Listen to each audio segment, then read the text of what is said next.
శివోహం భక్తి ఛానల్కి స్వాగతం అండి. అందరికీ నమస్కారం. మాఘపురాణం 6వ అధ్యాయం సుశీల చరిత్ర.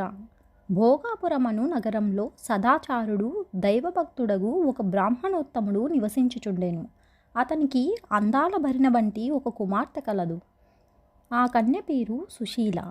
మంచి శీలం గలది, మంచి బుద్ధిమంతురాలు, చిన్నతనం నుండి దైవభక్తి కలదై ఎల్లప్పుడూ ఏదో ఒక వ్రతమును స్వీకరించుచు పురాణ పటమునందే సదా మనస్సు నిలిపి కాలం గడుపుచు యుక్త వయస్కురాలై పున్నమి చంద్రుని బోలు మోము కలదై ఉండెను.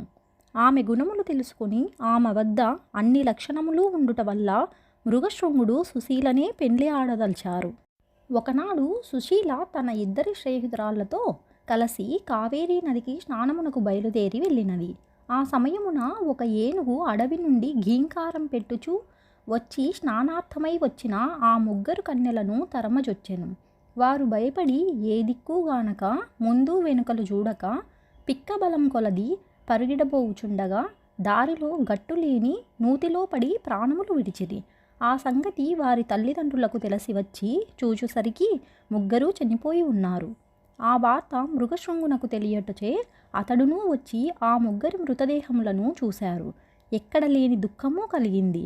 వారిని ఎటులైనను బ్రతికించవలయునని సంకల్పించి వారి తల్లిదండ్రులతో తమ బిడ్డల మృతదేహములను కాపాడుచుండుడని చెప్పి తాను సమీపంనున్న కావేరీ నదిలో రొమ్ము వరకు దిగి ధ్యానం చేయసాగెను.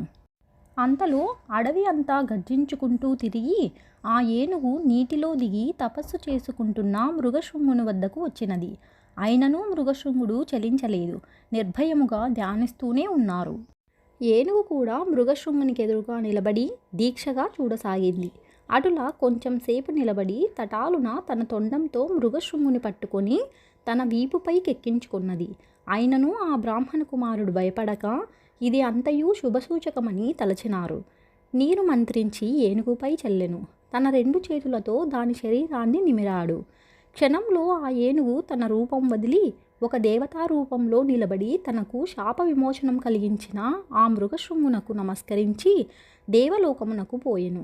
వింటివా దిలీప మహారాజా, మాఘస్నాన ఫలం వలన ఏనుగునకు శాప విమోచనమై ఎట్లు నిజరూపం వచ్చినదో మిగిలిన వృత్తాంతం కూడా శ్రద్ధగా ఆలకింపుడు. మాఘపురాణం 6వ అధ్యాయం సంపూర్ణం. మరొక వీడియోలో మాఘపురాణం 7వ అధ్యాయం గురించి తెలుసుకుందామండి. సెలవు మరి. స్వస్తి.